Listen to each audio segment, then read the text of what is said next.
او بر افغان په ناره ولاړ یې وال خو په دې خورو افغانستان د پښتنو د نمائندګۍ څونه کم تر سره کړی په افغانستان کې سیاسي جماعت نشته نن ماته په افغانستان کې د یو لیډر نامه واغسته چې هغه سټیټمنټ ورکړي وال موږ دلته په دې خورو کې د خپل کام د حق او د بقا د جنگ نه رسو کیږو نه کله چې په ډیورن باندې دغه ازغن تار لګېدو څونه جلسې مرای ته لاس خو نشو اچولی څونه جلسې هم کړي څونه مرای ته لاس خو نشو اچولی خو نن ته ماته ووایه دا څوکیدار د پاکستان دا لویه محکمه چې په هر څه قبضه ده نن د علم غر هم د هغې نه معاف کړی نه د پیر بابا زیارت معاف کړی دا په وزیرستان کې چې نن محاصره شي او حالات خراب دي دا خبره د عوامي نشل پارټۍ خو په جار کوي چې د هغې ځای نه سره ده وروړي سره ده یو پښتون دې ماته ووایي یو پښتون دی د قبلې ته مخکې چې د لیک خلک د سوچ خلک د نظر خلک د پیسې خلک د خولې خلک چې د هغې په سر د ټوپک شپېلۍ نه ده پرته بابک صاحب موږ سره ریکارډ شته دی چې ستاسو د ګوند مشرانو دفاع کړې ده ویلي دي چې دا زمونږ ادارې دي زمونږ فوج دی اوس چې په الیکشن کې تاسو بایلاتو کو اوس مخالف وي پرون هم دښمني نه ده کړې موږ نن هم دښمني نه کوو موږ پرون هم دا خبره کړې چې هره اداره دې د خپل اختیار نه تجاوز نه کوي موږ پرون هم دا خبره کړې ده نن خو پښتانه یرغمال ټول پاکستان یرغمال زموږ موقف د ریاست پر ضد خو نه دی که ته صحافي پښتون یې که یو جرنیل پښتون دی که یو جج دی پښتون دی که یو صنعتکار دی پښتون دی که یو زمیندار دی پښتون دی که یو طالب علم دی پښتون دی آیا کم پښتون دا خبره کولی شي چې پاکستان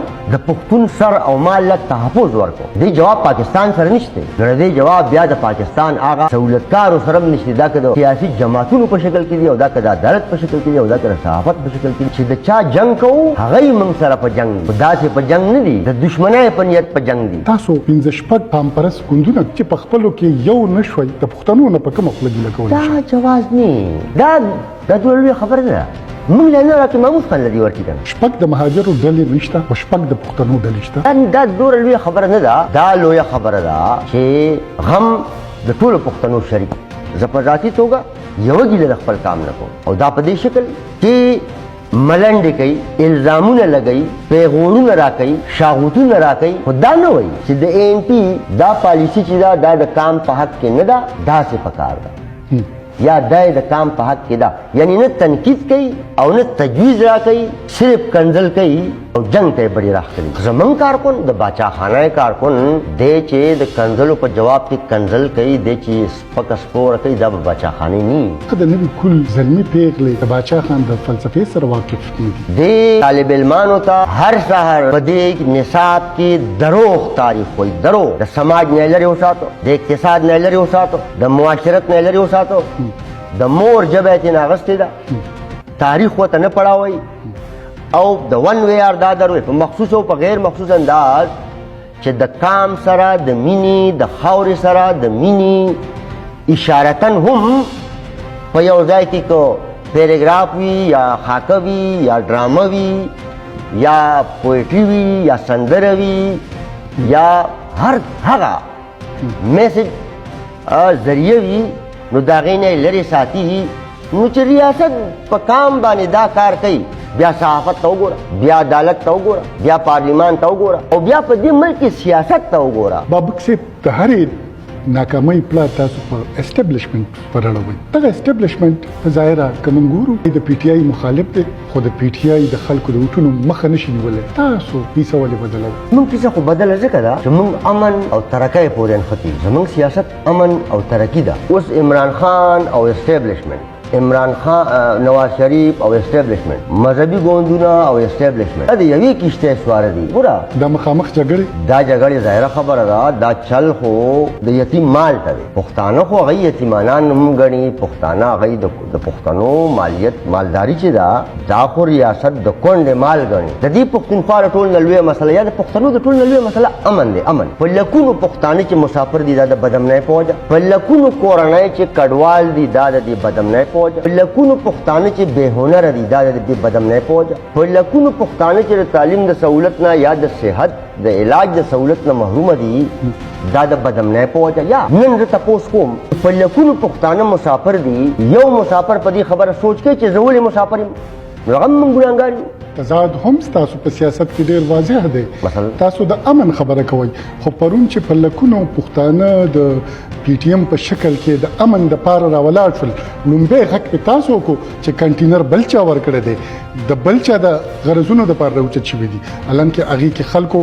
سختۍ تیر کی جیلونه تیر کل اختلاف رائے دا د مهذبه انسانیت وصف دی. اختلاف رائے د هر بشر او د سیاسي ګوند حق دی. بابک صاحب یو نیوکه په تاسو دا هم ډیره کیږي چې په ګوند کې کم نظریاتي خلک دي زاړه مشتان درسه هغه ډیر شاته کل کم چې پیسدار خلک دي هغه رامخه تکلو فیصله اوس اغي کوي. هیڅوک نشي شاته کوله د ګوند نه وستل هیڅوک نشي شاته کوله. ګوند وستل د ګوند کې بنظم وي ګوند کې بضبط وي یو سیاسي ګوند تاریخي ګوند اصولي ګوند پارلماني ګوند او دوره لوی مبارزه بلاین لري خپل منشور لري. ظاهره خبره ده د ګوند سره روانم تابعم منشور او د آئین زما خیال دا چې دا سره دشمنۍ په بنیاد یا په بل څه بنیاد نه نظم او ضبط ضروري. هغه وخت نه دی چې پی ټی وی دی نه هغه وخت کې مسلم اخبار دی د ټرست او مشرق نه. نن سبا خوار سړی هر پښتون د جیو ټلویزیون مالک دی. هر انسان چې دی هغه د خیبر ټلویزیون مالک دی. هر پښتون چې دی هغه د اخبار مالک دی. هر پښتون چې دی هغه د ریډیو مالک دی. دې ګوره کار موږ سره دا کړی ما خو تاسو ته چې پښتاني لوفران کړ ریاست. زه نن یو خبره کوم هر پښتون د باچا خان نه راواله تر سردار حسین بابا کا پورې چې یو ادنا کارکون په ما ولې څلورم لیکي زما څه ګناه دی؟ دا من خبره کوم د ترقۍ خبره کوم د دې پښتنو د سر او د مال د تحفظ خبره کوم دا ګناه دی.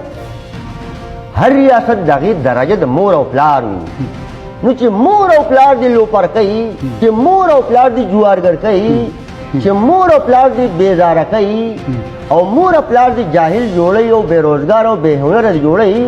نو دا خو هغه خبره شو چې شپول را پاسي او فصل خوري نو ماحول دا دی کیسه دا ده. بابک صاحب قوم ته مو پوری ته ورسو نه خو د پرونی هلکان را پاسې دلی یو تحریک جوړ کو چک پوسټونه د وطن نه ختم کړ خلک ته خوشاله دي.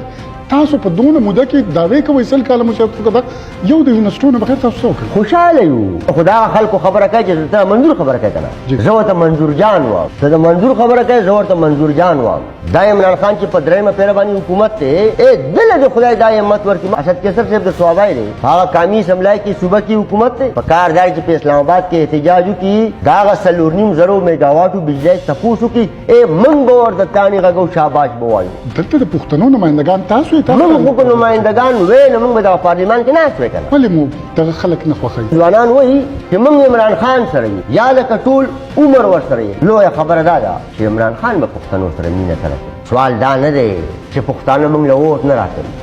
سوال دا دی چې پښتانه چاله ووټ ورکوي هغه خلک د پښتنو وکالت کوي او کنه. بابک صاحب چې پښتانه به هم چرته د یو قام په توګه راجم شي په یو شرط او په یو شکل پاکستان ککلا خپل پالیسی بدل کړه چې تا امریکای نه مجبور او د امریکای سره دوستی کوي خو ایران دی گاوند دی هندوستان دی گاوند دی افغانستان او روس دی گاوند دی او چین دی گاوند دی نو دی گاوند سره د پاکستان تعلقات ته وګورئ چې دا خو دښمنۍ تعلقات دي نو چې دوستۍ د تعلقاتو فیصله پاکستان وکړي نو دا کام نه دی تقسیم. تاسو خو د خبرې مطلب دا دی چې کار څنګه کوي بیا تاسو ته ضرورت دی قام پرستو سیاستدانان ضرورت دغه مبارزې ته ضرورت دی خو د اسټابلیشمنت په خوا کار سره نه یو صحافي څه ضرورت یو ډاکټر څه ضرورت یو انجینر څه ضرورت یو سیاسي کارکون او یو سیاسي جماعت ذمہ داری هم دی چې هغه په کام کې شعور خوري هغه کام باخبره ساتي. نو تاسو دې لپاره قام باخبره ساتلو کې څونه کامیاب شو؟ کامیابي خو ستا په وړاندې دی چې ستا عام ماحول خو نه دی چې ګنې زما ولس چې دی هغه کلاو ما ته پروت دی او زه به خپل کار کوم او زه به په هغې کې کامیابېږم. ما خو تا ته ووایې چې په مرای لاس موږ لمخې دی او په مرای لاس دا لمخې دی او په مرای لاس ولس لمخې دی. قدرمنو بابک صاحب سره دا خبرې خوند کوي خو